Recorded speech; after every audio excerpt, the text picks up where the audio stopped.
ကဲတကယ်ချင်းအားလုံးရဲ့ဒီလာပါလားတွေ့တာကြားလဲကြားမတင်တာကိုကြားလာပြီဒီနေ့တော့မဟုတ်လို့စားတာလေစိတ်ကူးရလို့ပါမလုပ်စားတာလေဒါပြောတယ်ဂျုံရဲ့ကြက်ဥရဲ့အရွက်ကလေးတွေရဲ့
ဂျမုံသုံးစုံရဲ့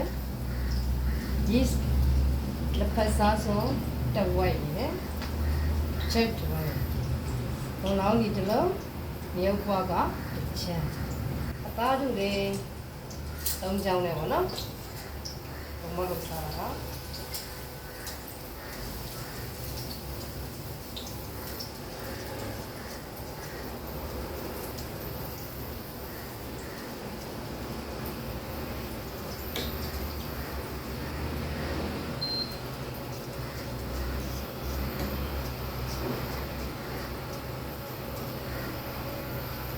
နဲ့များပါတယ်နော်စီစဉ်နေလို့ရှိရင်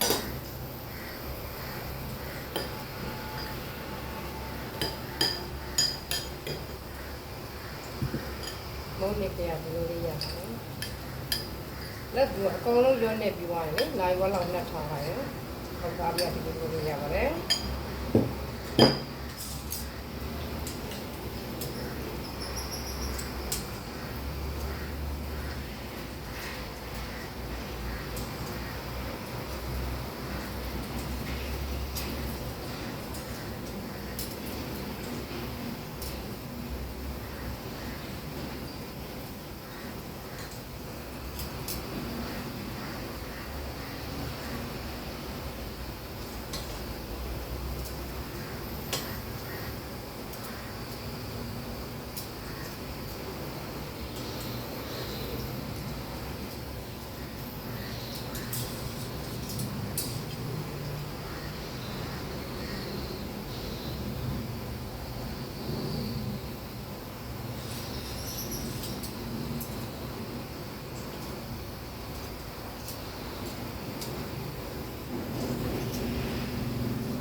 စီမြိုက်တယ်မကုန်ပါဘူးနော်စီမပါဘဲနဲ့လုပ်မယ်ဆိုရင်လည်းလုပ်လို့ရပါတယ်စီမြိုက်နေလို့ပါဘူး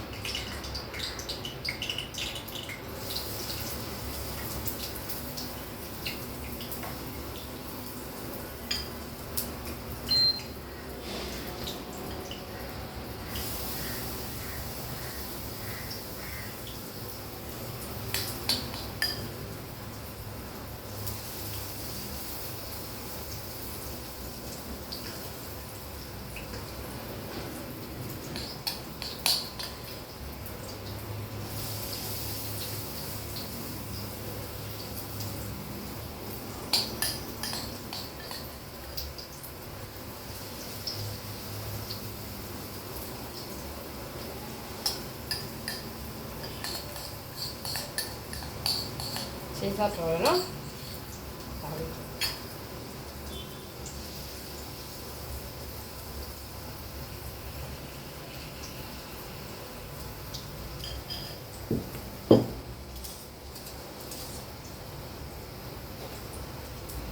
ကျုပ်တလုံး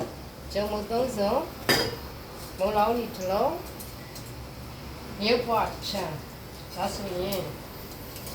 ဒီ3ယောက်ကတော့ breakfast ကိုကောင်းကောင်းစားလို့ရတယ်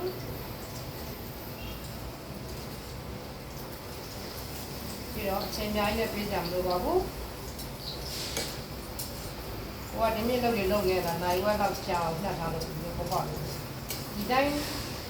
လုပ်ပြီးတာနဲ့လည်းဒီတိုင်းမုံပြည့်နေပြီးတာနဲ့လည်းလုပ်လို့ရပါတယ်ပေါ့ပေါ့လေးအဲ့လိုမျိုးပေါ့ပေါ့လေးဖြစ်ချင်လို့ရှိရင်ချက်လက်ကိုင်းလေးနည်းနည်းလေးထည့်လိုက်ပါ9မိနစ်လောက်စားလိုက်လည်းရတယ်နော်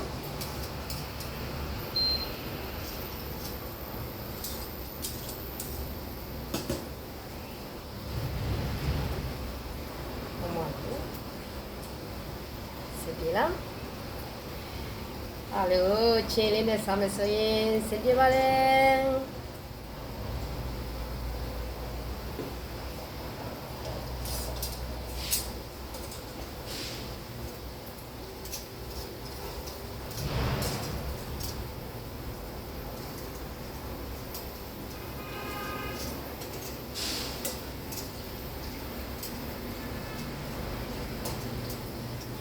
နောက်တစ်ခါကျရင်စီနဲ့ကြော်တာမဟုတ်ဘဲနဲ့ပုံမှန်ဒီတိုင်းလုပ်တဲ့ဟာကိုလုပ်ပြမယ်နော်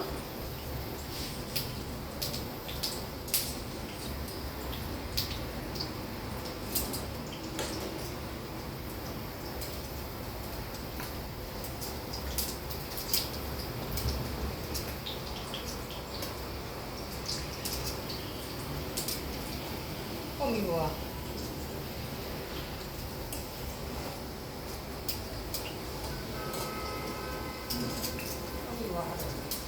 ချမ်းမယ်မြင်ရမီးကတော့တေးသေးလေးနဲ့ပဲကြော်နော်ကိုယ်အနေဆုံးကတော့မီးရကိုအနေဆုံးထားထားတယ်အနေဆုံးလေးနဲ့ပဲကြော်တာပါအဲ့ဒါမှအထက်ကဘိုးကပွားနေတော့လေအထက်ကအစာလေးကိုချက်မှာဆိုအထက်ကတော့အစာတုတ်ထားတာမဟုတ်ဘူးမဲ့အဲ့လိုနေထားတဲ့အစာလေးကိုချက်မှာဆိုတော့နော်ကိုကလောနဲ့အမြဲတက်ရှင်လို့မီးရပြင်းပြင်းနဲ့ကြော်တဲ့ခါကျတော့အပြင်ကနေပဲချက်ပြီးတော့အတွင်းကမချက်တာဖြစ်တတ်တယ်အားကြောင့်မလို့ကိုကတော့မီးရကိုအနေဆုံးပဲထားတယ်အနေဆုံးနဲ့ပဲကြော်ပါတယ်စိတ်ရှိနဲ့အလိုမျိုးကြော်ပါမကတ်အိုးလေးနဲ့ဆိုရင်တော့စီမထည့်လေးရပါတယ်မုံလို့တဲ့အိုးလေးတွေရှိတယ်ဆိုရင်လည်းမုံလို့တဲ့အိုးလေးနဲ့လုပ်လို့ရပါတယ်နောက်တစ်ခါကျရင်မုံလို့တဲ့အိုးလေးနဲ့လုပ်ပြမယ်တေးသေးလေးရ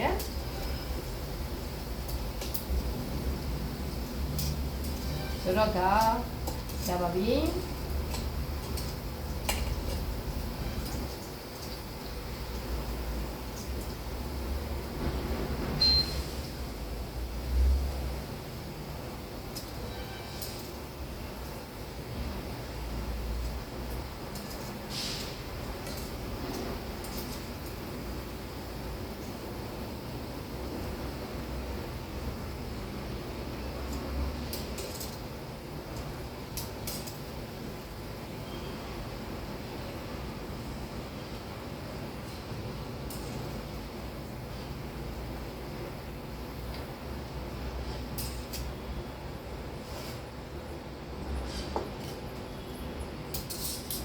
ဟုတ်ပြီတော့အခုရှာမရှိဘူးကျေးဇူးတင်ပါတယ်ရက်ဇက်ကလေးပါစကြည့်ကြပါဦး